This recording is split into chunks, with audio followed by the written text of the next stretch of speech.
Recording. Hey everybody, Pam Fleet here from the Dick Biondi film. I'm here with a couple of very special people. Of course, my director, my wonderful director of communications and marketing, Joe Farina, is here. And Hello, Joe. And we have our special guest, the wild man over here, Ronnie Rice. Hello, guys. How you doing? Pam and Oh, Joe, gosh. Joe and What Pam. this is going to be fun. Here I am. Okay. Ronnie Rice, the wonderful performer, singer, formerly of the New Colony Six. This guy is just got a voice like an angel. And Oh, you're nice. Thank you. written songs that are just, they blow your mind. They're so beautiful. But Thank before you. we get started with Ronnie, Ronnie's going to introduce, he's going to tell you who won our contest this week. Here's the winner. Oh, Pam, it's a Patty Borchardt or Borchardt. Borchardt, weird. That's in Indiana, over in Highland, Indiana. That's Patty, right. you won. Patty, All you right. won a shirt and a mug. Da, da, da, da, Yay! da, da, da. Congratulations. Okay, get it going. Go take it away. That made me think about coffee. What's that?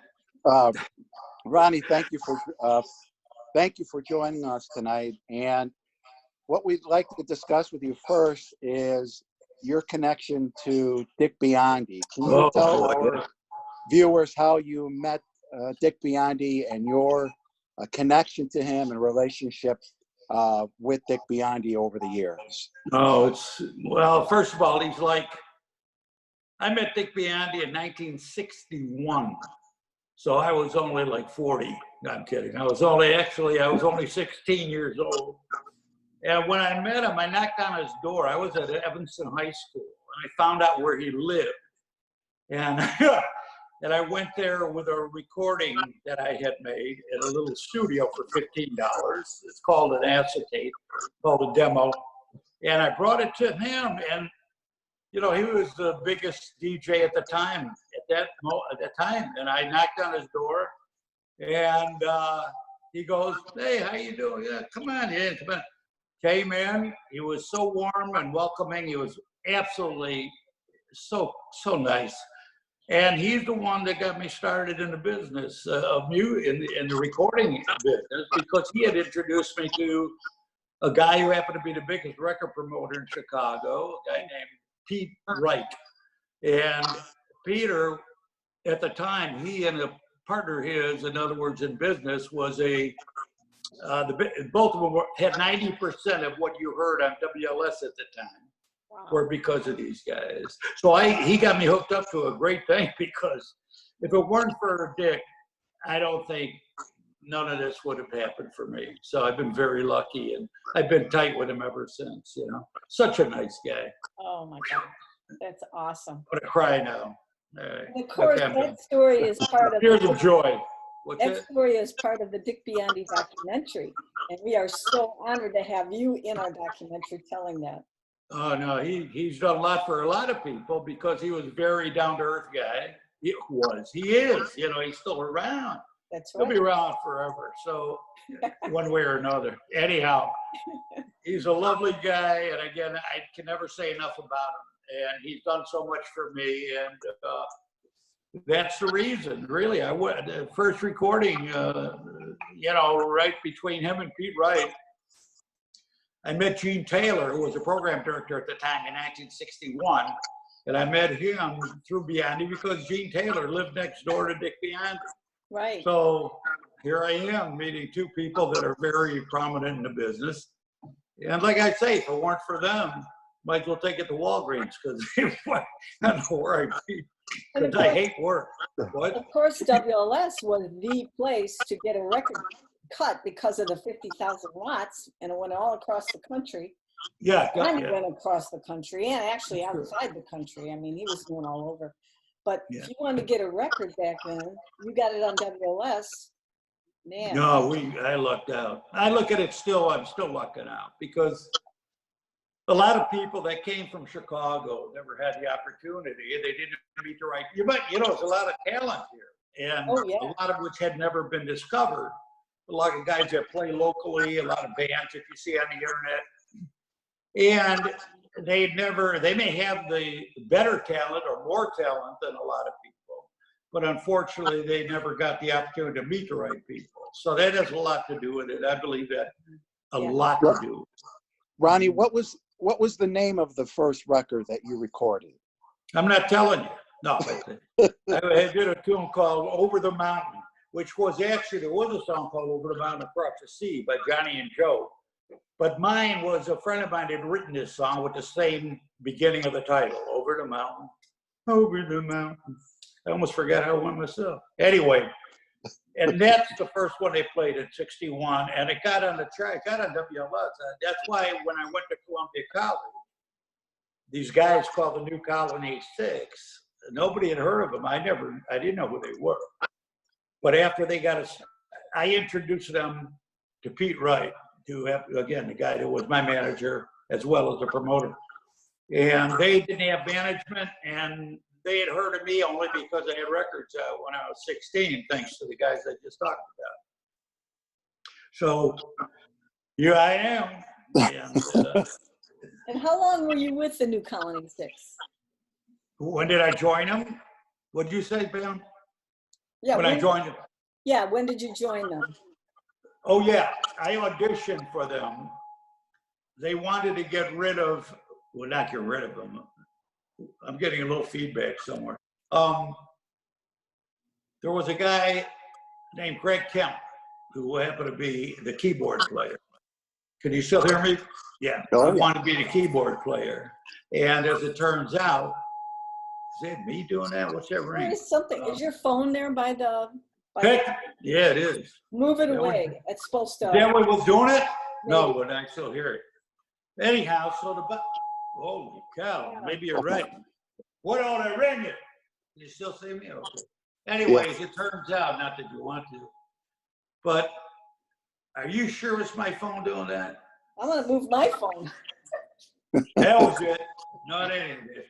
What the heck's doing that? Oh, I see what it is. What is Hang it? on. Remember that siren I did earlier? Now Yeah. you won't hear it. All right. So anyway, getting back to when I joined the colony, and where were we? I forgot. When did you join the New Colony Six? Yeah, okay. That was 1967. And the first tune I was on with the guys was a song called I Love You So Much, which was a #2 record here in Chicago. Nice. It did I don't know what number it did nationally. It didn't do as well. But the New Colony was the first group that actually came out of here as far as the bands after the Beatles and all that kind of thing. So then came the Shadows of Night, then came all the other local guys, Elijah March, American Breed, Crying Shames, and Eliota Haynes. And, we and Jeremiah, we were, we're doing the Cornerstones. I don't know, for the people who aren't familiar with it, we're doing a program whenever we can again because of everything has been postponed. Right. Called the Cornerstones, of rock, which include all of us guys. And the TV show included all the original guys singing, But anyway, what else is going on? So the Cornerstones of Rock are playing at the Arcada Theater. They sell out every time. Yeah. And that includes all of these Chicago bands that you just mentioned. And it's a fabulous show. I mean, people just love it. Yeah, it really came out better than I ever, when I first heard it, and we were at Channel 11 here in Chicago when we were filming it or taping it. When I finally saw it, the premiere, and I was at the studio with Carl Gimarisi and Jim Peterick, and we're standing there looking at the monitor, and I'm looking at it, I'm going, man, this isn't bad. It's better than I expected. I mean, It was wonderful. these guys were responsible for the sound, Jimmy and the producer, Joe Thomas or something. Anyhow, as it turned, or Larry, the eyes, and came out so well. I went, who did the mix on it? Because I didn't expect it to be that good. It really turned out very nice. It really is. That's okay, cool. I'll see it. Yeah, what's that? Ronnie, in my opinion, and I'm sure a lot of people will echo this, I think one of the greatest songs of the 1960s is a song that you wrote called "Things I'd Like to Say." Oh, things I like to say. Yeah. Oh, I when I listen to that Boy, you nice. song, Oh, you, thanks. you know you're listening to a classic, something special. I was wondering if you could tell the Yeah. viewers some background about that song. Oh, And, yeah. I mean, That I song. really would love to hear it, but it's just, Are you nice? Thanks. it knocks me out every time I listen to it. Thank you. Baby, baby, is he looking after you? Anyway, as it turns out, Les Como, unfortunately he's not around anymore, but Les Como and I were friends prior to me bringing Les into the new colony because they wanted another bass player. That was Les. But before that, Les and I had written a song called I Will Always Think About You. Oh, yeah. That took 15 minutes. That didn't take long, which was amazing that it did that well. When I presented it to the colony, we were driving somewhere and a couple of guys go, nah, I don't think that's a hit to him. I'll never forget it. But Pete and Howard thought it was a winner. And Mercury Records, by the way, so those were the guys who didn't think it was a hit either. They thought a song that we had done prior called Treat Her Groovy, Take Her to a Movie, that's it. Well, I wrote that alone, and it didn't do very well. And then right after that, I Will Always Think About You was written, presented to Mercury. Mercury said, that's a stiff, which was negative for them. And then they were wrong, because if it weren't for Pete and Howard, a week after it was released on WLS and WCFL, it was #1 in Louisville, so we knew we had something. Well, I was so happy. I mean, I couldn't tell you. I mean, to be honest with you, WLS had a survey thing that night where you call it and you request your favorite tune of the day. It was premiered. And about 3 in the afternoon on WCFL, Jim Stagg, I think, had that same thing going. You know, so I'm listening in the car because it was premiered at 3:30 in the afternoon, and I think this again was CFL. And I'm listening, number 9, number 8, number 7, number 6, number 5. I'm going, we didn't make it. We didn't make it. #1 requested. I always think, oh man, I'm getting a rush now. Oh my God. But it was pretty thrilling for What me. a thrill. Oh man, it was great. And then a year later, or I think it was a little, what came? Can't You See Me Cry came in between those. Then Les and I wrote Things I Like to Say, and I don't know. I don't think it took too long. Now we didn't want to be stuck in a ballad bag, and most of the stuff we did, 99% of what we did on stage was up tempo, and it was stuff that was current at the time. So we did. Les and I writing Things I Like to Say. Mercury again. Larry Lujak at the time was the one who believed in the tune to a degree that I think they were starting to play, if I'm not mistaken, the up-tempo side, which really didn't mean much. But I think with People and Me, I could be wrong. They turned it over, and it was the biggest record we ever had. So that went from 95 to 45, as they say, with a bullet, and we knew we had something. And then it became top 5 at all the major markets, LA, New York. And the problem, again, what happened to it, this is the only part. Now, at that time, they had Spanky and Our Gang on Mercury, and they also had the ding, ding, ding, ding, ding. What are they called? What's the name of that group? Ding, ding, ding, ding. I forget. I'll think of it next. When we're off the air, well, I'll think of it. So as it turns out, so the tune comes out. It's top 5, like I say, in all the Bay, New York, California, everywhere.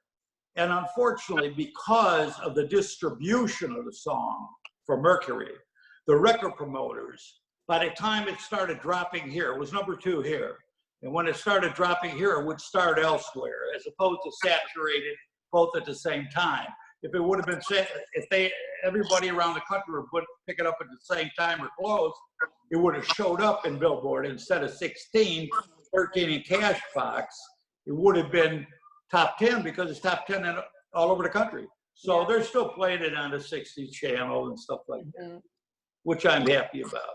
Oh, sure. Oh, it's so good. And when you and you at that time, the New Colony 6 appeared, I believe it was spring of 1969. The band appeared on the Mike Douglas show. Can you talk about that a little bit and what it meant for the new Colony 6 to appear on the Mike Douglas show at that time?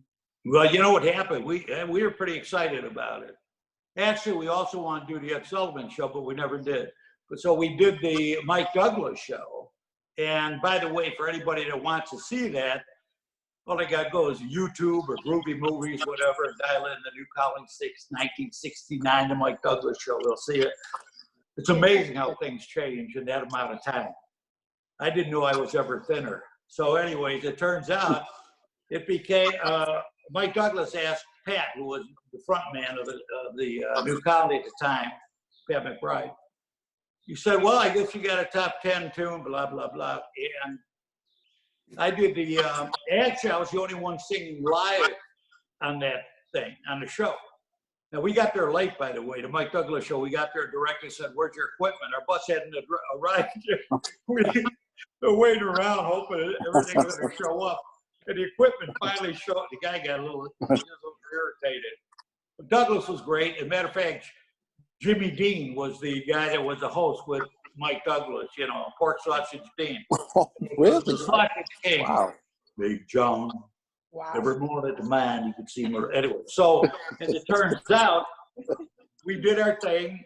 The reason we didn't everybody live, the first tune we did was live. We did a thing that we had off a Mike Bloomfield album at the time, Blues Guy, whatever. And then after that turned out, but before we did that, we did a show with Lloyd Thaxton about a year prior, a summer type thing on ABC.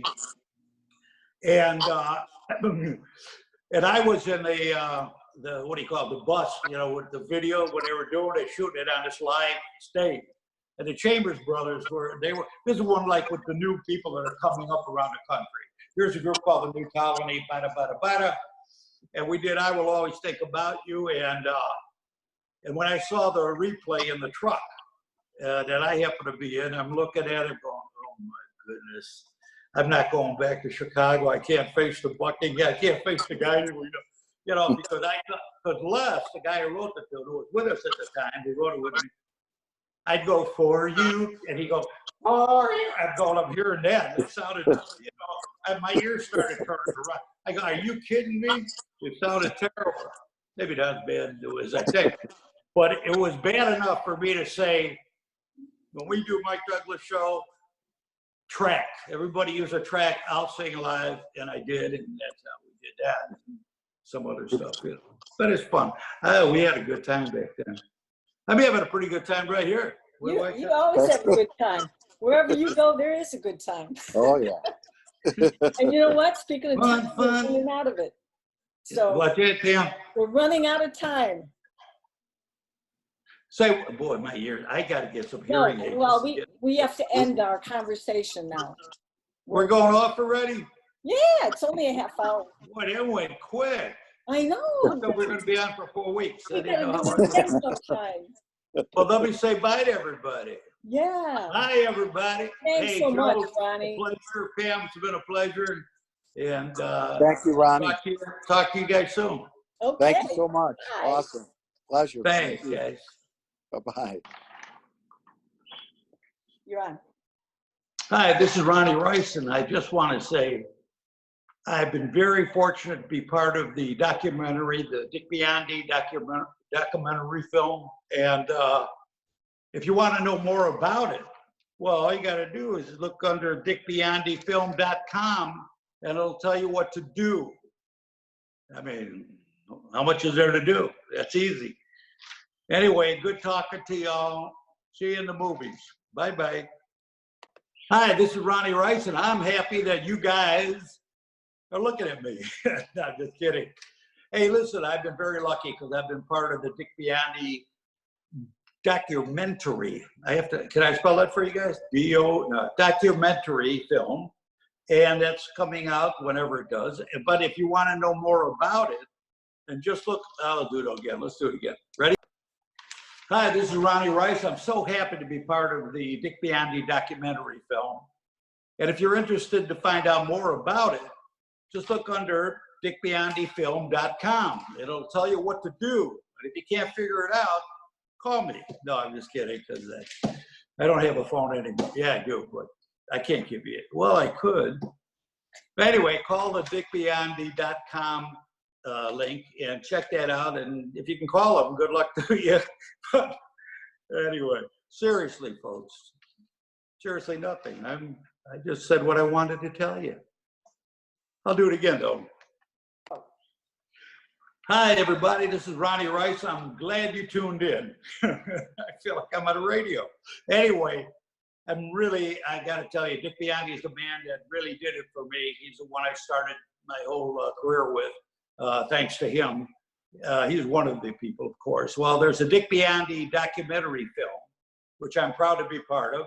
And if you want to find out more about it, just look under dickbiondifilm.com. That's all you got to do. Even I could do that.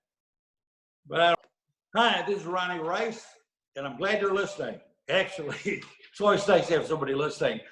I'm part of what they call the Dick Biondi documentary film, which is, I was asked if I could do part of that, which I did, and I'm so happy to be part of it, because Dick Biondi is everything. He really started my career, believe it or not. Anyway, if you want to find out more about the film, look for dickbiondifilm.com, and that'll tell you what to do. And if you can't figure that out, well, then you're like I am, because I can't figure very much out. Anyway, have a good one.